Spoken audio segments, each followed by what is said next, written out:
Reliance Industries will consider a buyback on 20th of June. The company is due to declare numbers on Friday, and hopefully with those numbers we will get the buyback band as well.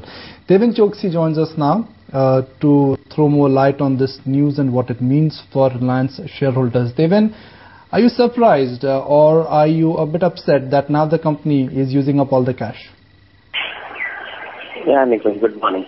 Well, I'm not completely surprised though, but I think there is always a possibility that when you have a surplus cash in books, and if your underlying business is doing well, then probably I think you may want to consider your business as itself, I think, for an investment, which is what I think the company is indicating.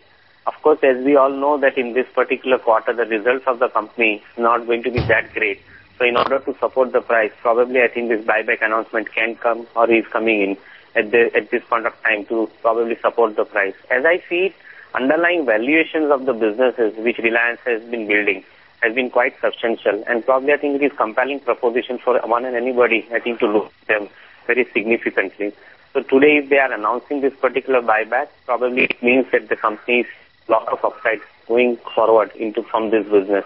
Maybe I think as we follow, I'd say that the criteria could be that if they end up getting around 20% kind of a return on investment that they make, probably I think this buyback could also suggest that I think some of the underlying business could end up giving that kind of a return to the company if they go into the buyback mode the way they are suggesting now.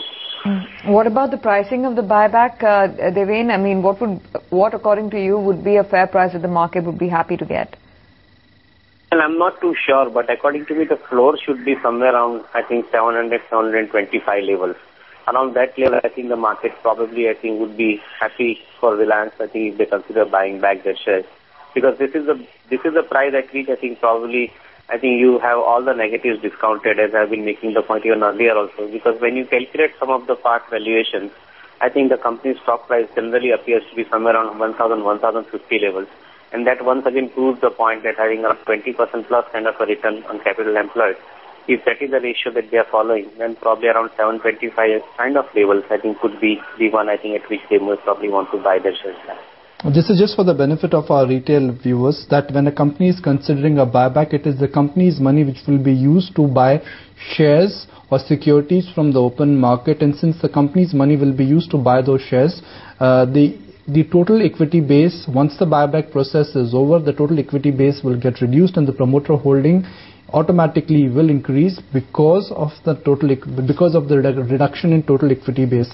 Now, it is also interesting that 2 years ago, Reliance was selling their treasury stock to raise money. In last 24 months, Reliance as a stock has been a massive outperformer, and promoters are often known as the deepest insiders of the company. So if they are considering a buyback, it automatically means that in the near term they feel the stock is attractive. Devin, the bear argument is that since Reliance is sitting on cash and they've announced a buyback, this also is some kind of an indication that Reliance Industries is running out of ideas and we should not expect a big bang capex or a big bang acquisition from them now.